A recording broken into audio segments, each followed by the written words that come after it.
remember any of what I'm about to tell you. I only know what the police and coroner's reports say. Wake up!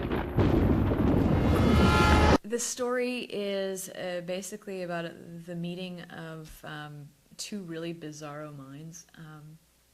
This guy, Isaac Knott, who's an investigative reporter for Public Radio New York, is sent on a story to do a story on apatemnophiliacs, who are able-bodied people who want to be disabled.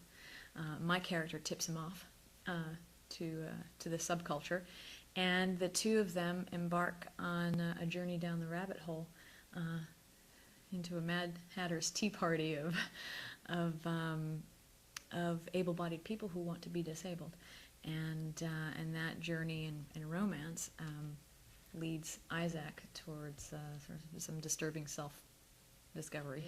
My character, who is a Chinese culture enthusiast and a restorer of ancient artifacts. She's just a gal whose life has become a tangled mess of limbs.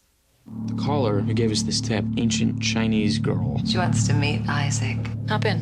You make me so nervous. I remember thinking somewhere in this building there are others. It never occurred to me that others could mean something else entirely. Do you want to understand why, Isaac? I think it's apatemnophiliac is an outdated term. I think the correct term nowadays is body image integrity disorder. And I think, or the street term wannabes, I think wannabes really, it's not about sexual gratification at all. It's about their arousal as fully functioning human beings that they know they can be if only this is not there, or this digit, or right above the elbow. It's a line of demarcation that they know that they are living with an unwanted limb.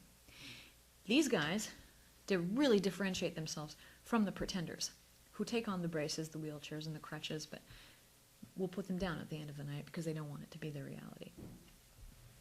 Very different from the fetishists, who derive sexual gratifications from it. But there's many different categories and subcategories of it. I mean, my character is someone who shrugs off her syndrome as much as she revels in it. She's someone who laughs at herself as much as she cries for herself. She's like the ultimate actress taking on this role, and wearing these costumes and doing the lap dances and exploring this in order to come to some greater truth about herself. She's at the same time she's the audience, sort of critiquing and watching herself in her performance. And when you have someone so eccentric and yet you have something so real, like a syndrome and a condition that's so real, it's a fine line that you're treading. Working with Nick was particularly fun because we have two very different ways of working, which I think that difference lends itself to the energy between our characters.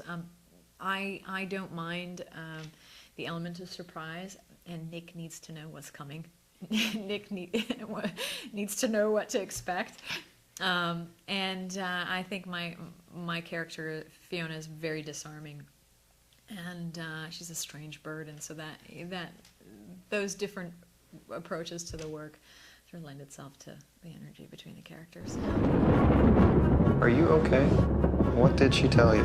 Last night they were talking about someone named Ginger Jake. Is she Chinese? Jamaican, I think. People go to her to get paralyzed?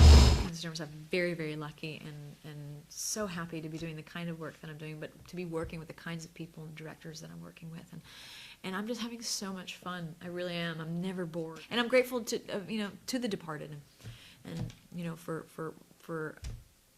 sort of expanding an audience that was familiar with my work, and hopefully more people, because it's not often do the independent films that I do get seen. They seem to have a better shelf life on video. There's several films that will be coming out by the end of this year, and that's Boy in the Striped Pajamas, a sort of epic fictional Holocaust film. Nothing But the Truth, directed by Rod Laurie, who did The Contender. It's a political thriller, sort of very very much based on the Valerie Plame situation, where I play a undercover CIA operative who gets exposed. God, Orphan, a Joel Silver film about a husband and wife whose marriage is on the rocks, and they think they can unite by adopting another child. And Nikki Caro's next film, called The Vintner's Luck, based on the Elizabeth Knox novel. It's beautiful, beautiful 19th century unorthodox love story between a vintner, his mad wife, his employer, Countess, me, and his guardian angel. It's a beautiful love story between all four of them.